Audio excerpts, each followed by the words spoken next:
Здравствуйте! Мы находимся на Молдавском биеннале. Здесь представлено 39 стран, участников, художников, огромное количество картин. Все самое свежее с нашего земного шара. Поэтому можно посмотреть текущую ситуацию, что происходит в мире, как художники, как камертоны чувствуют эту вибрацию мира, коронавируса, всего происходящего. Пару лет было затишье. Это второй раз, когда моя работа попадает на Молдавское биеннале. Большая честь, радость, в некотором смысле для меня какое-то мое личное признание того, что все не зря, что это кому-то тоже актуально, а не только мне. Для художника все-таки это важный момент, потому что трудно говорить, где та граница, где та середина, для чего все, собственно, зачем все это сделано, кому это нужно, что это бескорыстное творчество или это мироощущение, без которого ты не можешь ступать по этому миру. А художники, как творческие люди, артисты, поэты, писатели, это камертоны текущего мира, текущего момента, текущего времени. Поэтому очень интересно посмотреть, кто как раскрывает это ощущение. Часто это не только текущий момент, а это ощущение будущего какого-то, в некотором смысле предсказания, страхи, реализация этих страхов, перенос его на холст. Возможно, это очищение, возможно, это перезапись нашего будущего мира. Да, важно приходить сюда и смотреть на искусство.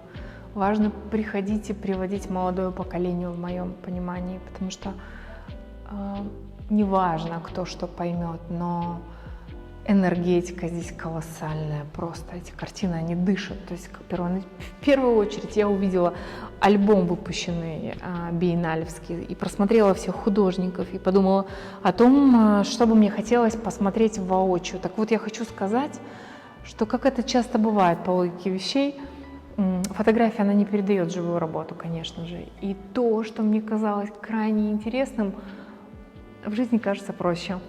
А то, что я вроде как быстро пролистала, оказалось дышащим для меня, очень, очень интересным. И в этом году, видно, что 2 года была пауза, в этом году выставка особенно интересная.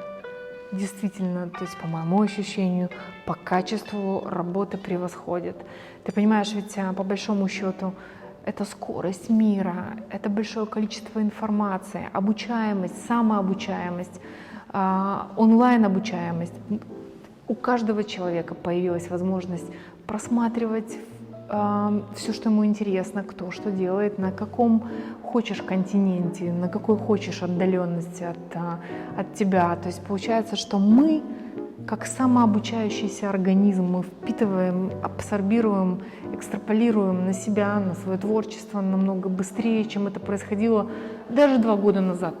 Мне так кажется. Судя по тому, что я вижу, я могу однозначно сказать, что эти работы намного сильнее, чем то, что было 2 года назад на последнем биеннале.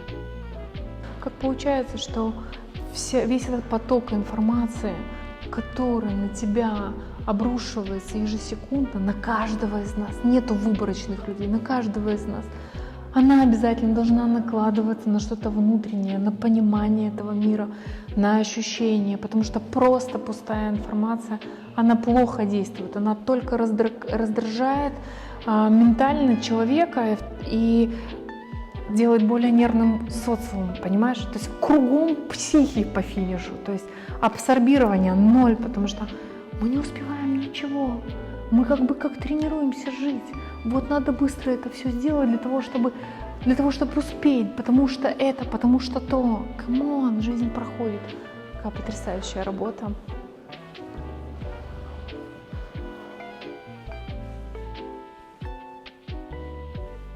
А еще знаешь, какое ощущение у меня от этого биеннале?